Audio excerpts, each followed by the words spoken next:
First, we are using the color of dark green color, writing the alphabet of A. A. The next one is B. B. Stay with us. C. C for cow. D. D for dog. D for doll. E. E for egg. F. F for fish. F for fan. Kids, now we're writing G. Red color. Exactly. G for God. The next one is H. H for hand. I. I for eyes. J. K. L. L for lemon. M. M for moon. M for mango. N. O. P. Q. And the last one is R. We're using the color of baby blue color.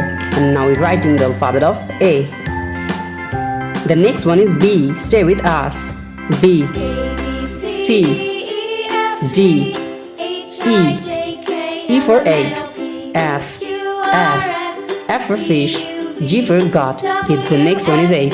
H for hand. Now we're using the color of geranium. Writing the alphabet of H. Stay with us. I. J. K. L. M. N for nose, N for nest. The next one is O. Stay with us. P. Q for queen. R for rose, R for rice. S. T. The next one is U. U for umbrella. V for van. W. The next one is X. Y. Z. Z for zoo. Thank you so much for watching. Subscribe to our channel. See you soon. Bye bye.